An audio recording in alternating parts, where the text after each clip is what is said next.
evening, everybody, and welcome to the Off Night. A novel of pieces, accompanied by a lovely comic, are going to revile you and repel you with beautiful words and thoughts. I'm Sam Greenfield, and I'm just part of this happy crew, and it gives me a great deal of pleasure, but I can't do it here. So let me introduce your host for the evening, a man who's a legendary comedian from Detroit, and with good reason. Please welcome Mark Sweetman.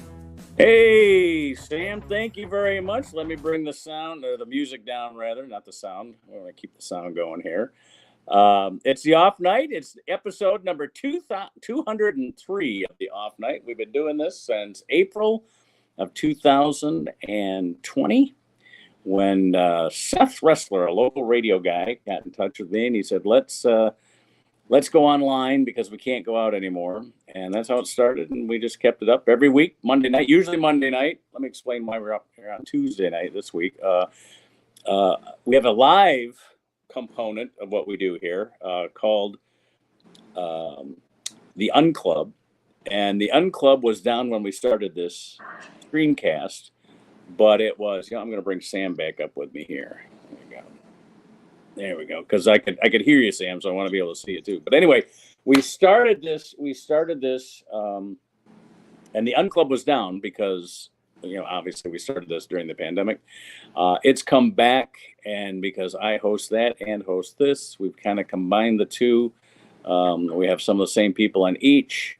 Sam, I've known for like 35 years, I think. 35 years. I've known Sam for 35 years. We used to do the circuit back when you could make a living doing the circuit. A handsome living. A great living, and you didn't have to be known. You could just be starting. No, not at all. It was, if you had 15 or 20 minutes of really solid material, you could quit your day job and go out there. And even if you're only making $300 or $400 a week, we're talking about the early 80s when $300 or $400 a week. And paid your rent, and all your expenses were paid. They paid for your hotel rooms, your meals most of the time, at least when you were working, on the days you were working. And it was, I'm not going to apologize for how old I am, but it was a great time. Well, if you have to, I have to. Yeah, okay. There you go. But anyway, we called this the Off Night because this was one of our favorite nights. It was our off night, and we were usually working 6 or 7 nights a week. If we did have an off night, it was normally a Sunday or a Monday, depending on the town. Usually Monday for us, so that's why we did it Monday here. It was great. See, I went out, and Susan and I back at, was it Friday or Saturday? I think it was Saturday. Maybe it was Friday, one of the weekend days. We went out and saw Norm Stoltz. Did you ever work with Norm? Man, no. Norm Stoltz, but you know the name, right? Norm Stoltz? Yeah, I do. Yeah. He did his last show Friday night. Now he's doing another show tonight down in Fort Myers or Sarasota or something like that. But that was just kind of added on after we announced this as being his last show. And of course, it was a sellout. It was a small 125 seat theater. So there wasn't any food service. It was like a stage show, and that was kind of nice. And he announced I knew what the announcement was but he made the announcement that it would be his last show at the end. His cancer has come back, and he wants to, and he's got esophageal cancer and the chemo and the radiation really inflates his esophagus, and he has a hard time. He's always had a hard time eating since he's had the cancer, but they've been able to put in feeding tubes and stuff. But now it's even hard to get the feeding tubes in, and he's really lost a lot of weight. And so anyway, it was great to see him. We told each other we loved each other, and he's promised me he's going to come see my show. And I said, I go, you do whatever you need to do to go into retirement and spend some time with your family. And, God bless Sharon for following him around, as I feel the same way about Susan, that's kind of supported me all this time. So, but Norm Stoltz, if you didn't get a chance to see him, you didn't get a chance to see him. Hopefully he'll put some videos out there. Great guy, very supportive of young comics, always. Now he never took a comic with him as a middle on the road. I've never really done that either. I would much rather get somebody who's local than to take somebody with me and take away a local's job. And unless it's like a Sobel or a Rioter situation where they kind of package those things together. But anyway, so that was what was going on. Susan is not here tonight. I explained to everybody before we went on air. Susan sings in a couple of community choirs, and we've got rehearsal on Tuesday and Thursday. So when our show gets put off from Monday onto Tuesday, we don't get to see her. But she did leave the best part of her appearance. She did leave her poem for me to read, so I'm going to give it my best shot here. Here it is. This is the March 26th poem by Susan Salisbury Sweetman. Bridget Garcia, Ecuador's. Oh, you know what? Let me go solo on this. There you go. Sorry. No offense, Sam, but this is Susan's poem. Bridget Garcia, Ecuador's youngest mayor, found shot dead Sunday. Someone did slay her. And Ukraine blamed by Putin for concert attack. 4 suspects in Russian court. 1 an ear did lack. Wheelchairs and eyes closed. Guilt admitted. 1 suspect unconscious as charges were fitted. All 4 bandaged with medics in court. Sure they did it, says the official report. Cargo ship tapped the pylon, just a smidge. Morning tragedy in Maryland on the Key Bridge. Nigerian kidnapped children released. Happy news if you watched. Meanwhile, Islamic schools outlawed in India's Uttar Pradesh. Knockoff eyeglasses for the eclipse are on sale. Make sure you get good ones that will not fail. Solar eclipse on April the 8th.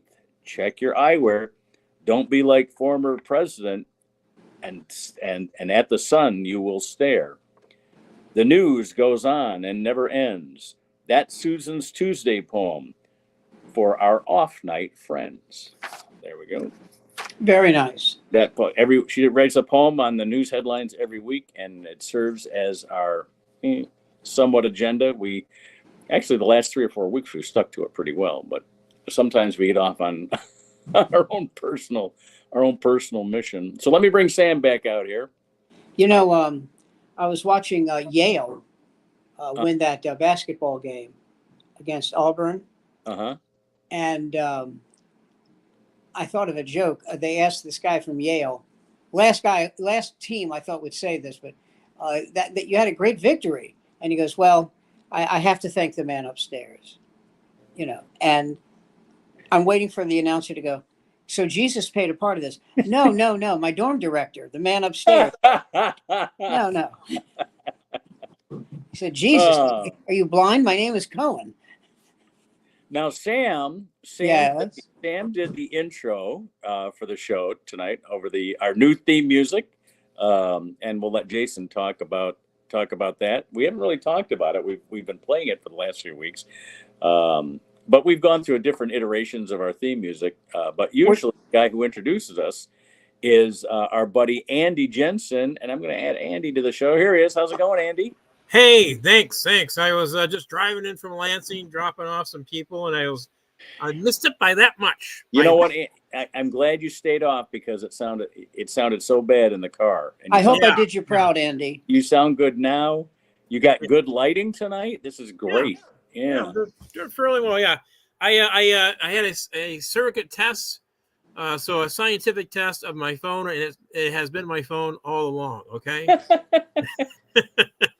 You can now say without qualification that is your phone. Okay. Certainly, yes. When I was talking to my, I am on a weight program. When I was talking to my counselor, she said, "Your phone is making a loud noise." So that was my proof right there. So not an empathic counselor. Exactly. He said not an empathic counselor. No. It's just get skinny counselor. Now you're on a weight program. Have we talked about this before? I'm going back to the program I started like 2 or 3 years ago before the pandemic, where I'd actually lost some weight, and then It worked so well, I thought I'd try it again, you know? So I'm eating like a maniac when I'm losing weight, though. That's the fun part about it. Yeah. My oncologist, I told him, I weigh this much. I just want to get down 3 or 4 more pounds. He says, I'm going to kill you if you keep talking about this. He said, the cancer won't get you. I will. He said, you're fine. You're in fine shape. Your blood pressure is perfect. Your pulse is perfect. Your oxygen level is perfect. And you have a cancer that can't be cured, and you're doing great. I will beat you up if you keep talking about this. Okay. He said, you're like a 20-year-old girl. You just obsess about your weight. I said, but it's the only thing I obsess about. He said, I wish it was something else. I wish it was a sports team. Anything but this. You're like, if I get 3 or 4, he actually was making fun of me. He starts venting. He goes, if I get 3 or 4 more pounds down, I can get into these pants. He said, I will smack you in front of my nurse. Did he do this? Did he do the squirrely voice impersonating you? He did. He did. If I can only lose 3 or 4 more pounds, he said, I will smack you in front of my nurse. Well, I said, bring it, Pop. I mentioned it on stage. I don't know if I mentioned it on the show or not, but at the gym, it's been a couple weeks now, and I haven't checked the scale. And here's why I'm not a weight loser like my mom. My mom would go on some diet plan, would like weigh herself 3 times a day. I go, you're not going to lose a pound in a day, I do that. Oh, do you really? Yeah, I'm obsessed. Well, anyway, so 3 weeks ago, I got on the scale and I was 200 pounds. I go, if I lose another ounce or another half a pound, I'll be under 200. And the only children, I have 8 children, the only children that have ever seen me less than 200 pounds don't live with me anymore. they're in their 30s and they live out in Los Angeles and haven't seen me but my daughter is just excited beyond belief. She goes, oh, this is so great. I go, well, what was wrong with Dad before? No, nothing. You had to go right to the everything's fine. Oh, nothing. Everything was fine. Everything's good. Eat your gruel. Yeah. Exactly. Anyway, let's get. I'm sure Jason has some things to say about weight loss. Oh, I'm sure he does. Let's get Jason out here. What an intro. Yeah. I've had several children who commented on my weight loss lately. Yeah. The ones who say, get off me? You've heard them. Oh, good. I thought I'd turn the phone off. I didn't realize the show was going out live at that. Hey, listen, you mentioned Norm, and again, I have to thank you, Mark, for doing this. And this is for anyone who thinks about doing the Unclub. You brought Norm in some years ago. Yeah. Who did he did his entire act for us, and it was really nice because you had Barry Crimmins as well. Yep. But it was a real workshop. It was a real chance to see an actual headlining pro put on a show, and you could have and talk to the guy and get a real idea of this is how a pro does it. Yeah, he wants to come back. He wants to come back too, but I he lives up in Houghton Lake now, and I said, only if you're up to it. Don't you've done enough for us that you don't have to do more. You are revered. And then he says are you afraid I'm going to fuck it up? Talk slowly. Exactly. No, he didn't. No, well, Norm's very high energy, and he's let's see, he's 9 years old, so he's 73, and he's still high energy. Very high energy, and he still had it this weekend for his last show. I think he brought a band with him, and he did songs too. I thought, oh my God, this is like the old time comics that did song and dance numbers. It was great. I didn't realize he sang. He has a good voice. He does have a good voice. Of course, he if you're going to sing and you're not a singer professionally, pick the songs that are in your range. Tom Waits. That's the one in my range. Yeah, exactly. Morspell Comics did that. They would close with a song. Yes, that's what I meant. It was like old time, and Norm's old enough to probably remember some of those guys. He's 10 years older than I am, so he's Sam, he's about your age. So yeah, I'm 3 years older. Okay. I'm just saying it was a great opportunity. If you were really trying to learn what it takes to be on stage, it was a great chance. You don't get a lot of opportunities like that to see people up close doing what they do. And then interacting again, it was. 10 years later, I still remember it well. So when he still lived in Holly. So this is when Chili was still around, because we were writers on that television show in Ann Arbor Tonight, with Zach Damon. Yeah, the guy. Yeah, I used to drive him around. Okay. Yeah. So anyway, Hey, me too. Okay, just want to put that in. When we started, before Zach's mom basically sabotaged everything we were trying to do there. I hate it when that happens. That's nice. Do you guys remember that? We did that. Well, basically what we did was we did a show where we were going to show some of the backstage stuff, sort of like what was the Mary Hartman spinoff? Fernwood Tonight. We were going to try to do with Martin Mull. But we weren't. But it wasn't going to be scripted. We were just going to have some improv players that would just work with, and we wouldn't tell the audience members this was part of it. And so we had Shelley Smith, who played Zach's assistant, and his mom was like, his mom is like a what do you call it? A backstage mom. The show stage door mother. Stage door mother, yeah. And so she goes, he doesn't need an assistant. I'm his assistant. I go, no, well, Shelley is playing his assistant. And so, and then, but Norm played Mr. Timmerman from Corporate. That was his whole title. He was in Mr. Timmerman in from Corporate. And every time he was on camera, he played drunk. Oh my God. I hope they didn't burn those. I hope they didn't burn those tapes, because it was some of the funniest stuff. You're making it sound like his mother was really sabotaging him, but in the guise of trying to help him. Yes. Oh, yeah. Yes. Well, then we turned it another way. Susan and I came up with this idea, and we pitched it to Chili like 3 weeks before he passed away.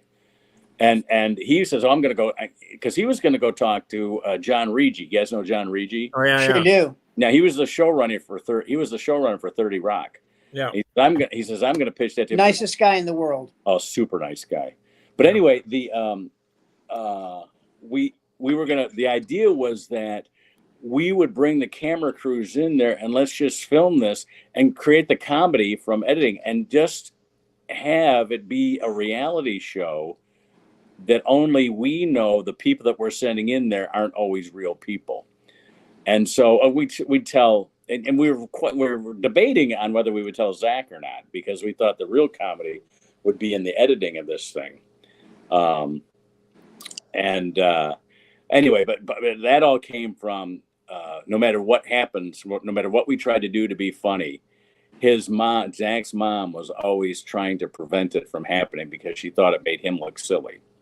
You were talking about Borscht Bell, or we were talking about Borscht Bell comics. Sure. Do you remember Hiram Caston? Sure do. Hiram, for those of you who don't know, was today's comic, but had a Borscht Belt sensitivity. Oh, sure. And one of the funniest ad libs I've ever heard in my life. I saw him wear a straw hat one time for a show, just like the old boss. So he was a shameless Borscht Belt. A shameless Borscht Belt, exactly. So this is one of the greatest ad libs I've ever heard. Somebody said to Larry Amorose, "Did you hear Hiram Caston's mother died?" He goes, "Of what, embarrassment?" All right. Well, we've got our newest crew member. I've been keeping out of sight here for the last 18 minutes. She was locked in a basement. What the hell was going on? I didn't mean to. Yes. But I wanted to get all you guys out there. I want to get some Norm remembrances out there, and let's get her out here. This is she. First of all, she's back because she stayed with us last time. We don't have a lot of first timers. Oh wow! Can stay with us. Survive. Who survived. Wes Partridge will even admit to the fact that he said he tried to be on our show 4 or 5 times in a row, and he said I couldn't get a word in edgewise, so I just gave up. So man up, Chinky. That's what I say. Oh, did you get your feelings hurt because you couldn't breathe? Shut up. This is welcome to the Bigs. Yeah, we're gonna bring her around here just a second. I just want to tell you a little bit about her. I found out the first night I met her, she started February 1st. So she's just been doing comedy. She's a fledgling. Isn't that great? Mm-hmm. Isn't that great? We talked about how well she's incredibly smart. Dreams crushed and destroyed yet. That takes time. Well, that might be part of the show. We may be able to watch these dreams get crushed and destroyed as we, Well, Yeah. or what's make it happened to part, me make over the years. or give her enough source material to start her own. Well, I know she's smart because she was talking about things last week, and I'm going, I'm so lost. Let's not keep the audience waiting. Let's I bring am her out so here. lost. Here's, I need a paper and a pen so I Yes. can write my all right, suicide stop, note. Sam. I'm going to bring her out. Here she is, ladies and gentlemen, Cameron Kay. Hey! Hey. Bravissima. Thank you. Very kind Guten Tag, intro. mein Damen. Appreciate Guten it. Tag. Edelweiss? All right, so I have no what have idea. you learned? So what have you learned? What have you learned about the business since we talked to you last?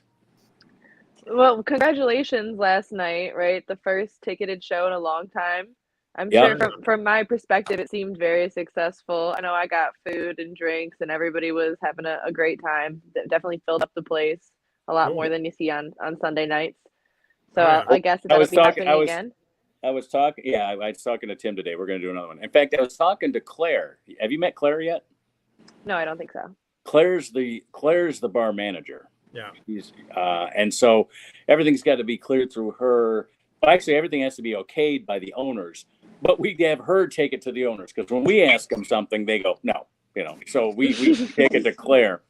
And I said I would like to do a theme show that is based on your changeover. They do a 4 seasonal changeover of what they brew. So they have summer brews, autumn brews, winter brews, spring brew. And she says, in the fall we have Oktoberfest, in the winter we have Christmas, in the spring we have St. Patrick's Day, but we don't have anything in the summer. I go, hey, it's going to be a comedy. We're going to do a comedy show for the changeover of the tanks as they clean them out and have their what they call their summer brews and stuff. So we started talking about that, and then I talked to Tim today, and I said, but the best part of it for me was everybody in the room was looking at the stage. And on Sunday nights, we don't always get that. I mean, over in the corner, you got TVs with the football games on, or people talking that stayed over from. And we didn't have any trivia before it, so we didn't have people at tables that were going over their trivia questions or something. Because so the Sam, everyone else here in the on the screen knows, but Sam, just to let you know, we follow on Sunday night. We follow a trivia contest. Oh, let me in, Daddy.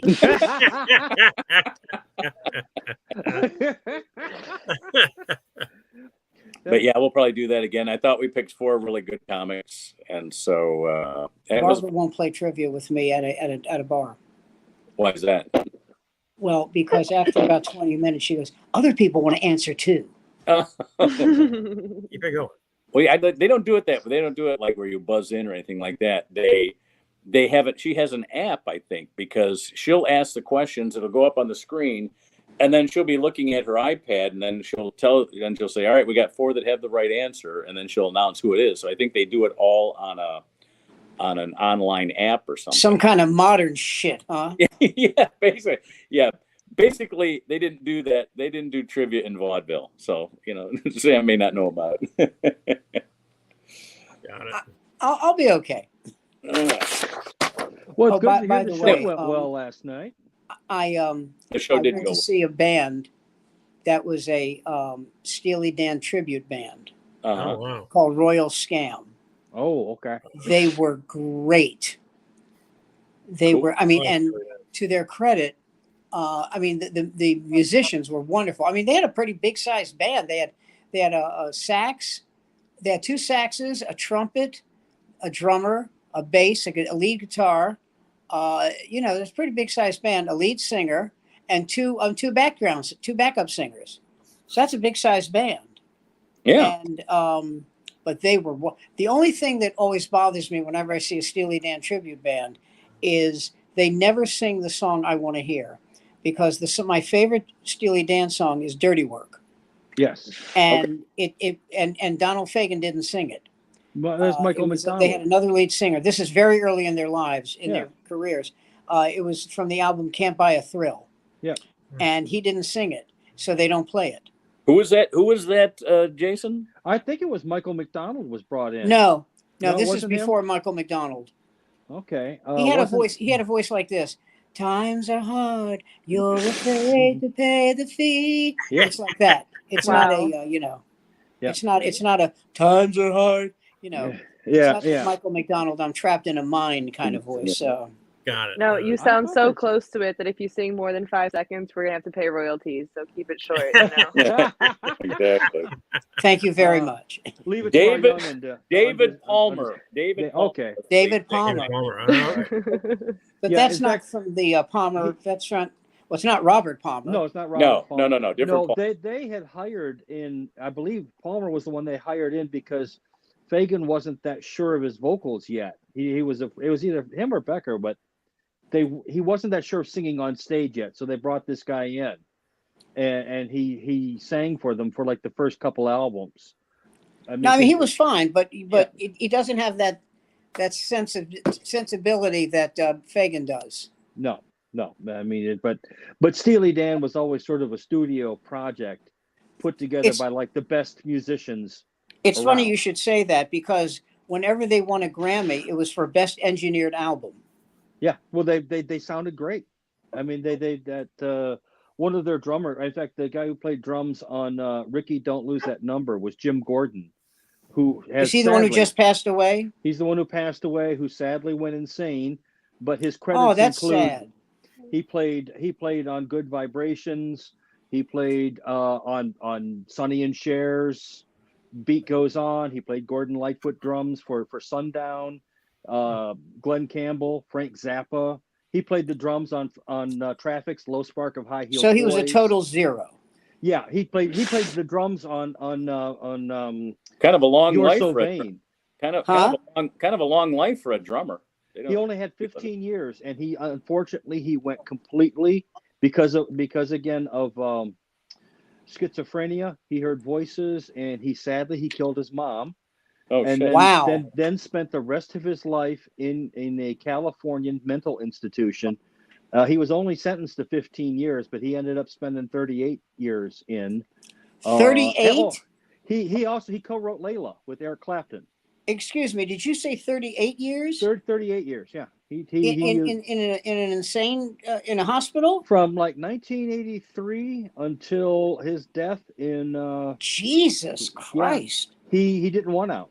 His mother must have really been a bitch. Well, the voice in his head, she was a nice lady, but the voice in his head, not so much. And the reason why I pointed it out is because I always like to uplift the podcast with great stories, of course. Leave us clicking our heels, thankful for the day. Yeah, I was after this. I'm going thanks. Yeah, thanks for that story.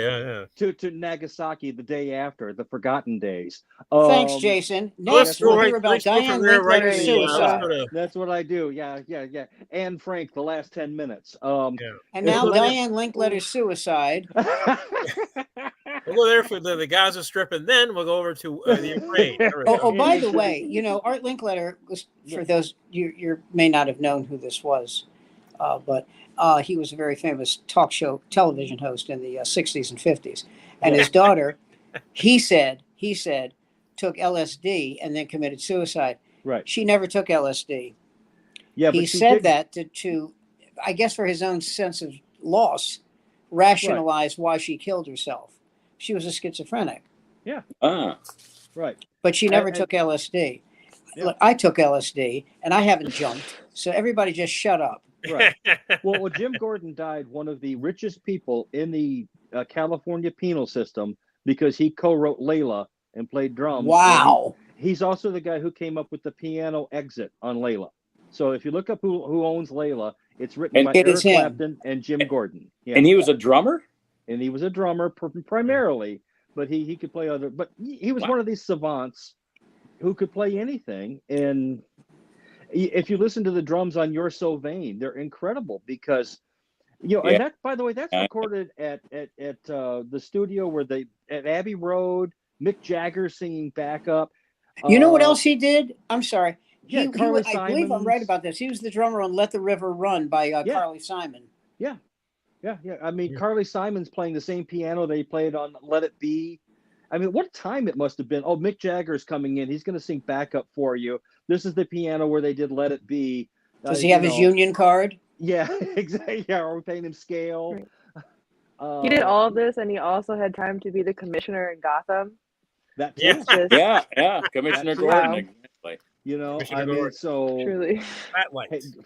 if what I would give to have just part of his resume, even if it was the part where I got gangbanged in the California. Well, never mind. It was that moved on. double-breasted suit that did him in. Well, Yeah. style. I wondered how. Where's quickly- Batman when we need him? 3 minutes. There we go. 43 minutes till you get there. Okay, I got it. You remember Catwoman, Lee Merriweather? Yes. Yes. And at the end of her, she jumps into a vat of acid. Really? And Oh, is Adam this for West the looks movie? at the vat of acid and goes, "Poor diluted girl." Oh, that was for Didn't the they also movie, have right? Eartha Kitt Yeah. play Batwoman as well.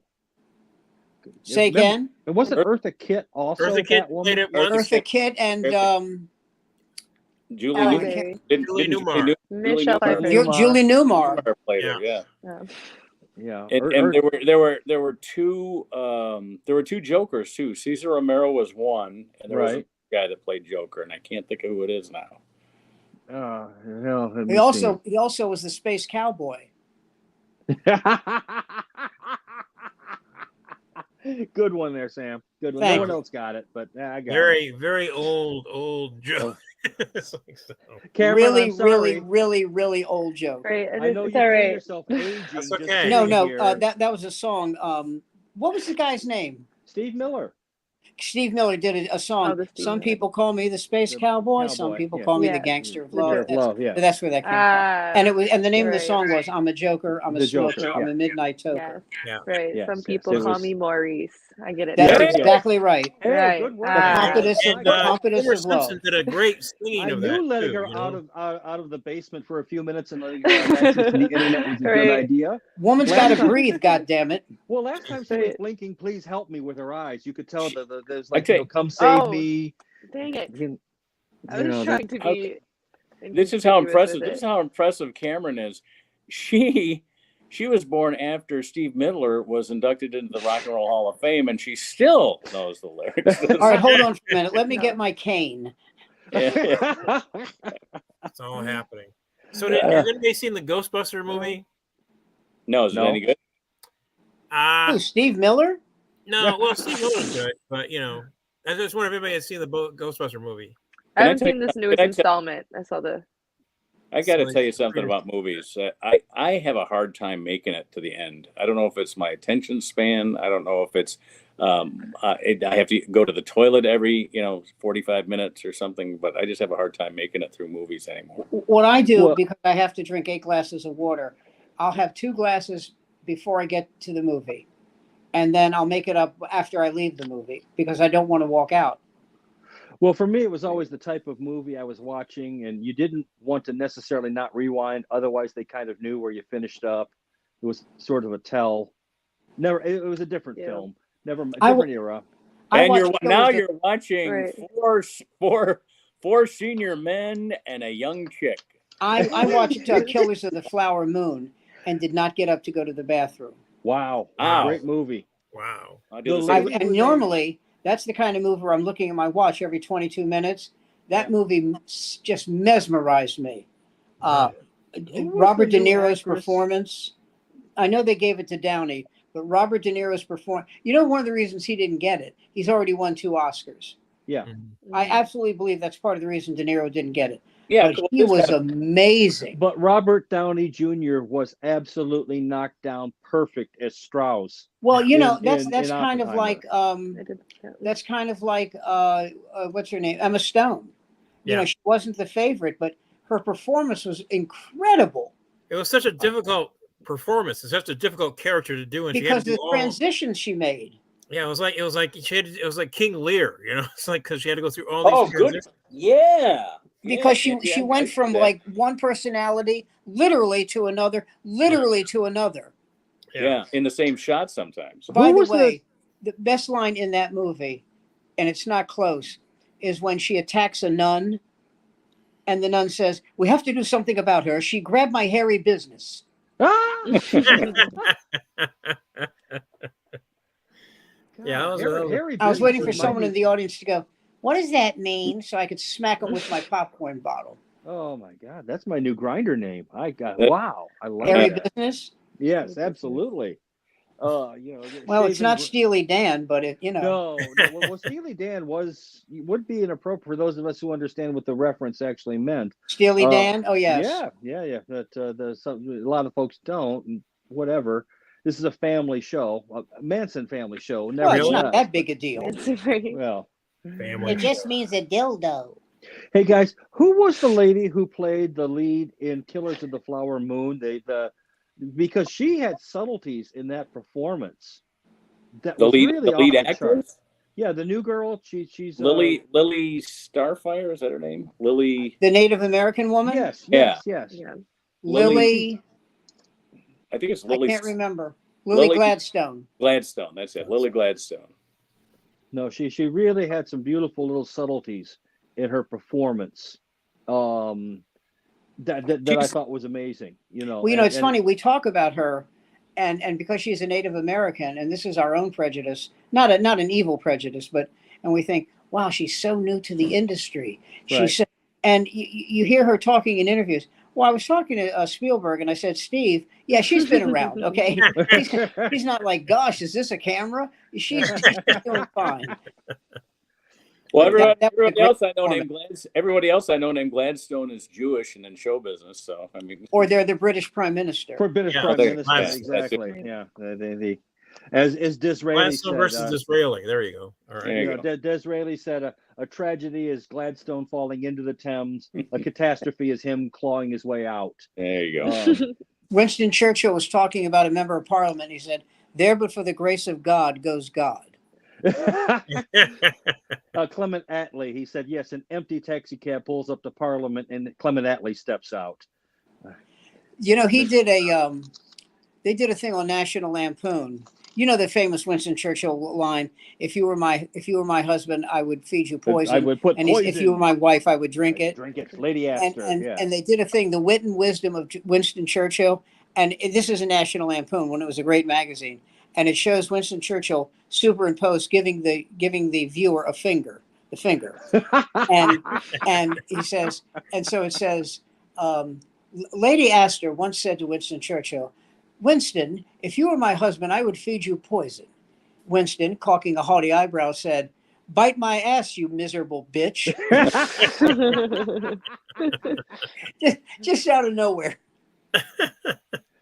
Yes. Cocking a haughty eyebrow. Mr. Churchill, you're drunk. Yes, but you're ugly. But in the morning, I won't be drunk anymore.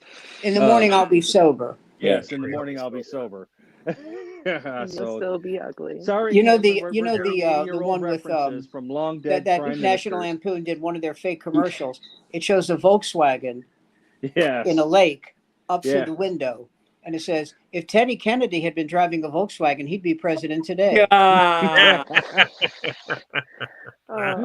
Oh dear. No, you're right. National Lampoon. I remember that. Yeah. Hey, This is episode number 203. Yes. God, it seems like only last week it was 202. Yeah, There it you was go. last week. Yeah, good. but Time speaking really of flies, people- huh? Good memory. Good memory. Thank you. Wow. Good times. There All you right, go. so you guys want to get into any of the new stuff? How about that bridge? Sure. collapsing in Baltimore? Absolutely. Have you seen the real time, not the slow mo, but the real time collapse of the Yes. Francis Scott Key Bridge? I mean, It's Yes. it took about 4 seconds for it that. is frightening. Well, they hit it at one of the key locks Buckman's, yeah. head on. So Yeah. if you hit it one of the key locks on the bridge, but I'm going to tell you something. I could be wrong about this, as I have been in so many things, but it won't take that long to repair. Well, I don't think it will. I don't think it will because all of that stuff was it was like scaffolding, you know? Yeah, it wasn't obliterated. So they'll dredge it out of the water. They'll redo what they have to do. Yep. And they'll kill the guy who ran the boat. well, He's a dead man. apparently he Hey. said they lost power. And what do you maybe we should be talking to some of the people in charge of maintaining things, since we live in a time now where if we have to spend an extra nickel that could go into the pay packet of an investor or a man-bun billionaire, Yeah, well, then, I wondered that's where the CEO of Boeing ended up. yeah, well, I mean, Well, God knows. I mean, he's got control of the laser that can get rid of the whistleblowers. Oh yeah, he committed suicide. You don't want to commit suicide, do you? No, I didn't think you did. Did you see what Colbert said? No, He said, what now? people are now scared. They check with the airline to see if the plane they're going to fly in is a Boeing. But they don't really have to do that. If they really want to see where the bad equipment is, it's probably laying next to them as they walk down the street. Yeah. Even with the bridges, it hits a lot closer. I live in Wayne County, and I grew up on Grosse Ile, so I cross the bridge every single day to get to and from wherever. But more so, the inspection or the inspector, I don't know if you guys all heard about this, but the guy got fired because figuring out that he's just been redoing the documents. His whole job is just to go around and inspect bridge. Oh, man. And for the last 10 years, the Grosse Ile Free Bridge didn't get any sort of, inspection. So then it got closed down. I was lucky to not be on the island at that time. But then the only option for everybody living on the island was to take the private toll bridge to get on or off. There was no sort of, oh, hey, we'll pay for that. There wasn't like a boat ramp or anything. That was the only recourse. And even now, there's just an entire section of road that's just shut down. It's listed on the 30 bridges at dangerous is the lowest priority. They're not going to get to it for years. You guys have a fantastic airport out there on Grosse Ile.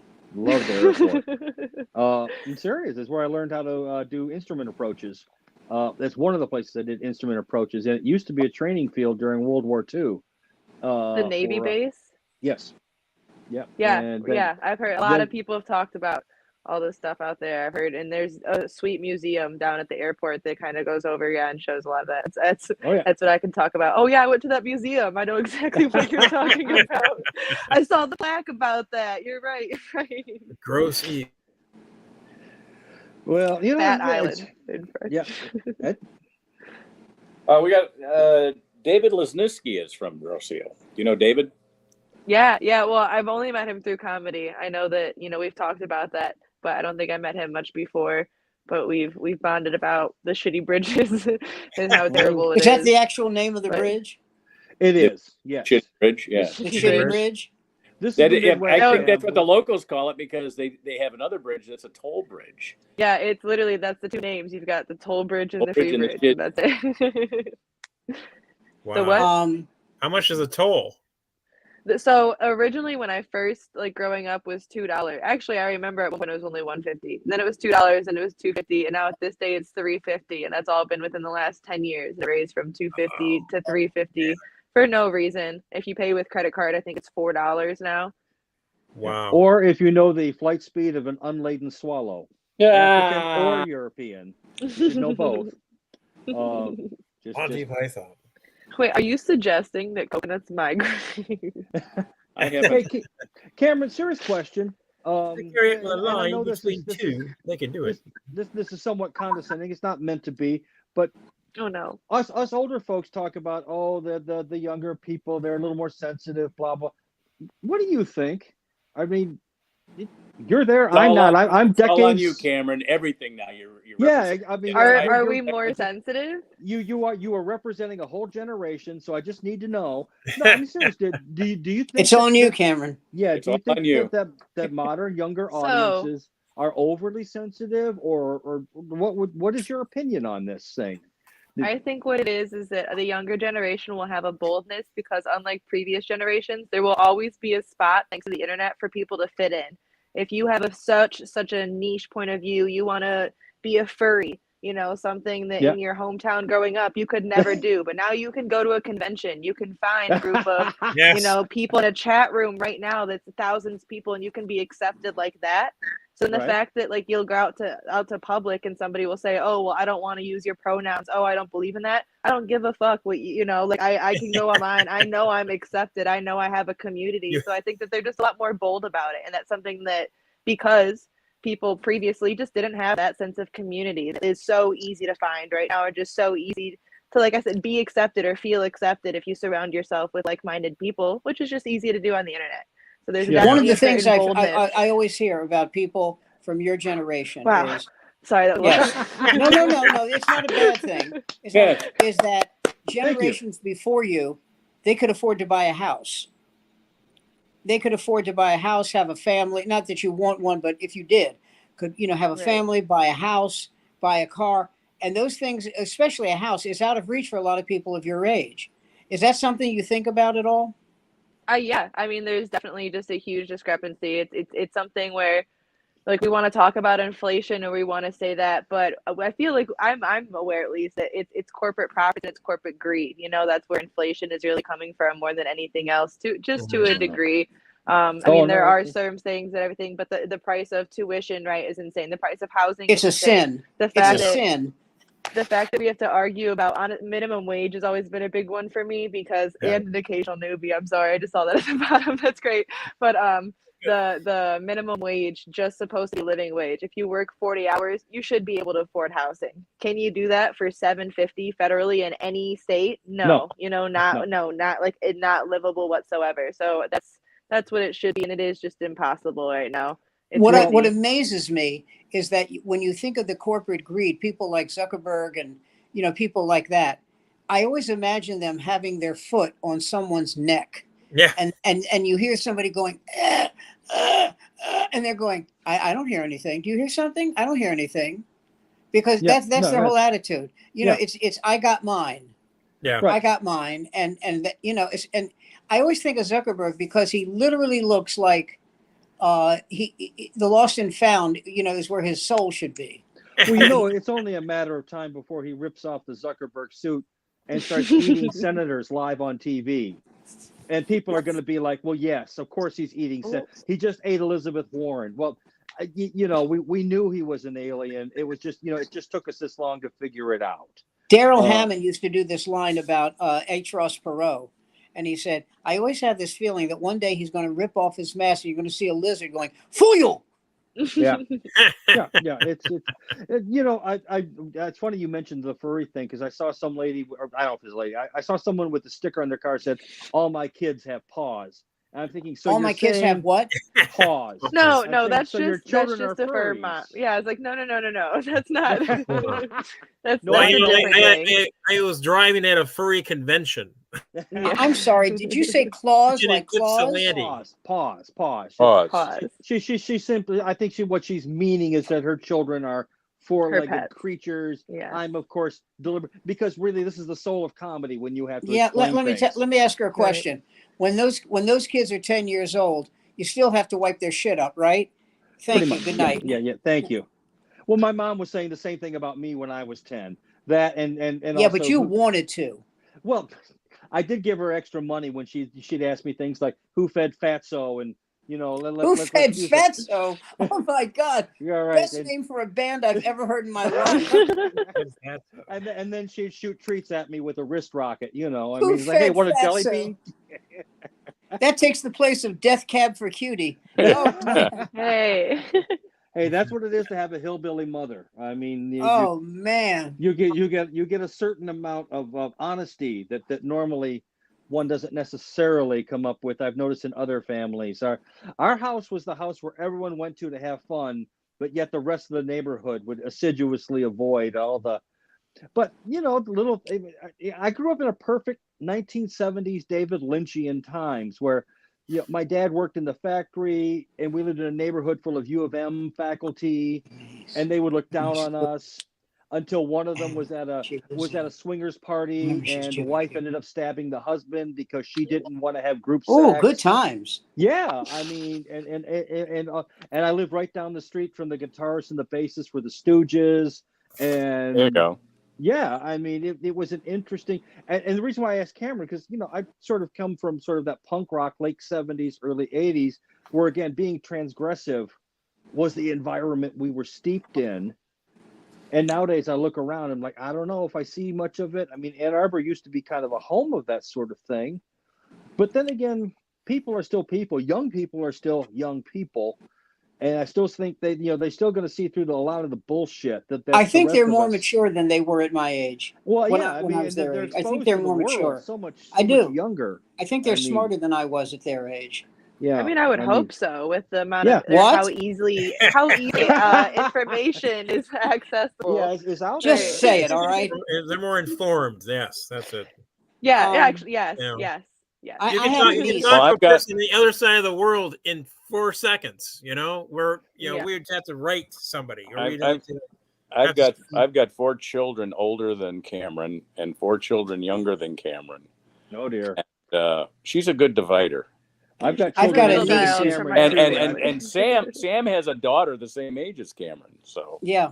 Yeah. There you go. And I've also got a niece who's older than anybody in this room except for me. There you go. wow. She'll be 71 in April.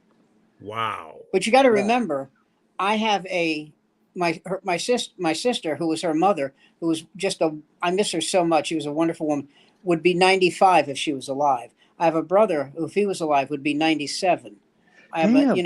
it was 90, 97, 94. All 3 of my sisters died within like 4 months of each other. But the You rest see, of these all guys my knew. family were all dead by their late 50s. Yeah, but they I mean, wanted it. Well, they did. If you saw the way they lived. you Yeah, got to don't leave that out. And so, My so mother- like 93, 91, Oh, that's terrible. 84, Well, it's true. 81, and me. So My it's like growing mom- up an only child. Yeah, was at the hospital getting a consult with the doctors. She's 51, 52 years old, and they're saying, well, you need a heart transplant. She's saying, no, I'm just gonna go. And they're like, well, you'll die. She's, well, hell, we're all gonna die. I've lived like a hillbilly on Saturday night my whole life. I was never gonna get old. No, I'm not getting she got cigarettes and bacon on the way home. Speaking of hillbillies, yes, I have a niece who is, how old is Abby? 63, 64, and remember this, she's Jewish. She lives in Biloxi, Mississippi. nice. And she had a horrible early part of her life. I don't want to go into any detail, but just horrible. And she's married now, and she's got 3 kids, and she has grandkids, and her life is as good as it could be for some, And the thing that's amazing is I've only met her daughter, Brandy, perfect name, Brandy, once, and we got along so well. So I was very happy about that because growing up, she was like my kid sister. And then when she moved to Mississippi, I said, why are you moving? She says, I have to. Because her stepfather, without going into detail, but now you know, was a nightmare. A nightmare. Look who's here. And I'll tell you. Oh, Hey, hi. Hi. This is Lillian. She's got orientation for a new job tomorrow, so she's kind of excited. What job?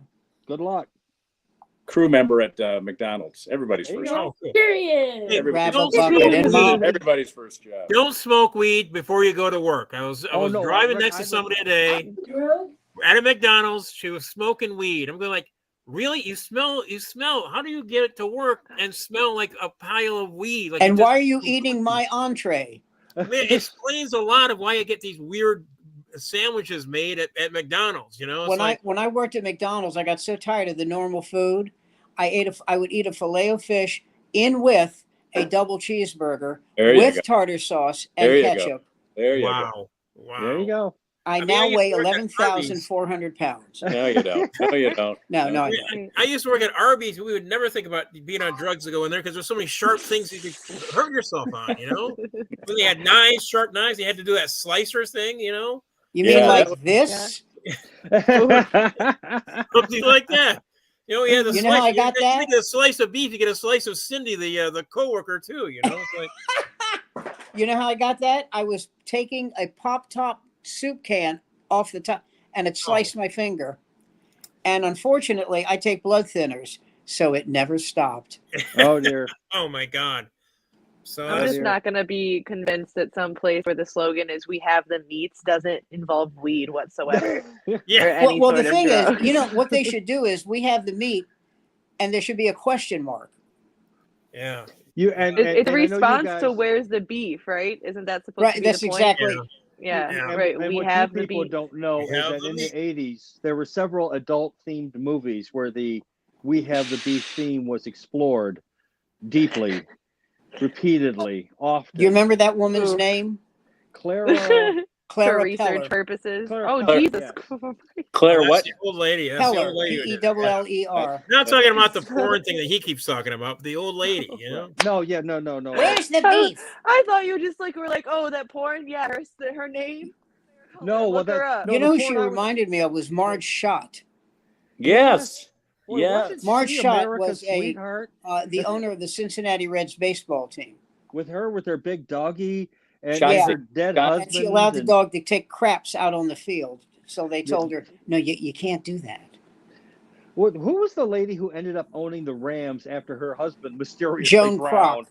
No. No. Georgia no. Frontiere. Georgia Frontiere. The one who looked like she used to be a dancer She in was a Carol Vegas. Rosenblum's wife.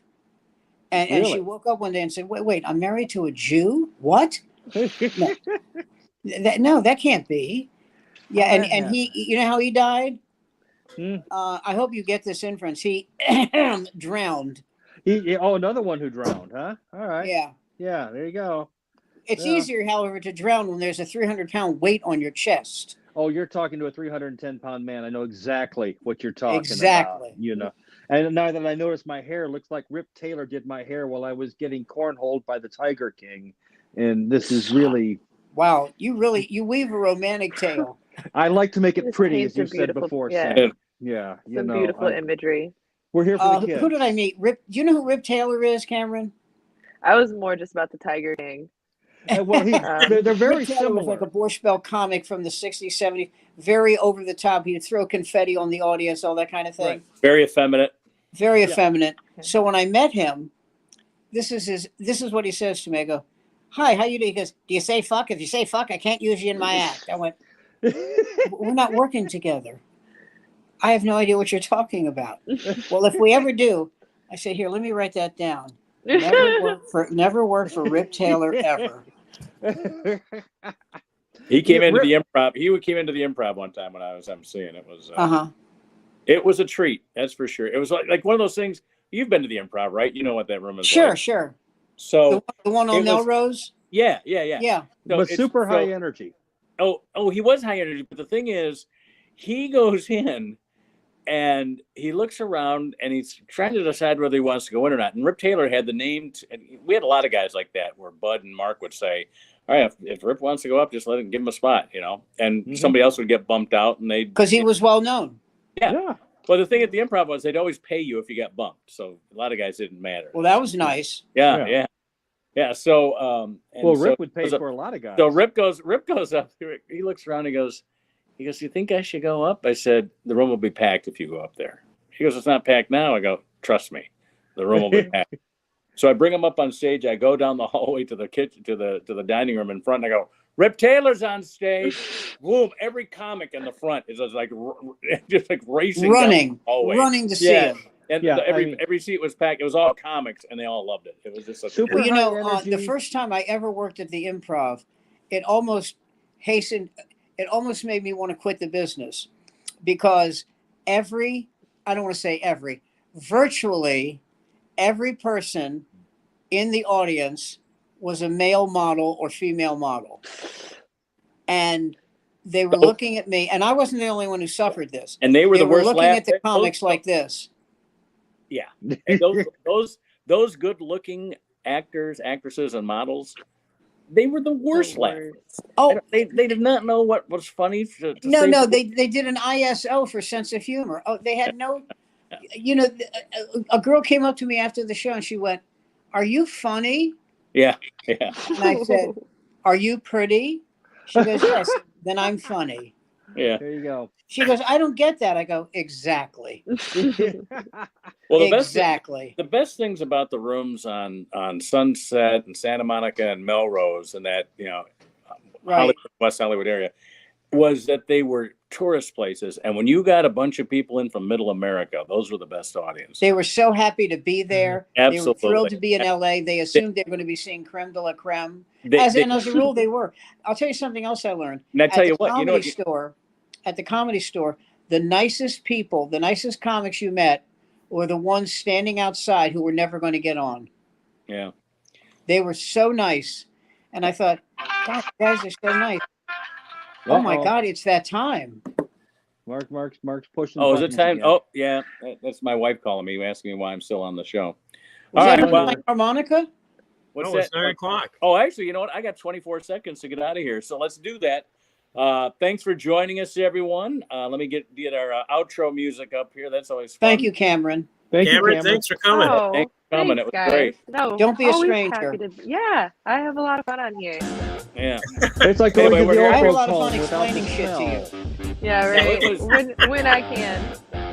It was Tuesday. It was Tuesday night tonight, but normally we're here Monday nights at 8:00. Join us when you can. Hit the like button. Subscribe to our channel. If you liked an episode, go ahead and send a clip. Hey, that's what we were going to do, Jason. We're going to start working on doing clips that we can put out there that people can share. People want to share a whole hour, but they will share clips. So let's start working on it. Anyway, we'll be back here next Monday night. That'll be April 1st, I think, right? Yeah, April 1st. We'll see you April 1st. Fool's Day. April Fool's Day. We'll have a special. Maybe we'll work on something to have a special April Fool's Day. So we'll see everybody back next week. Thanks for joining us, everyone. Stay And well. Stay well.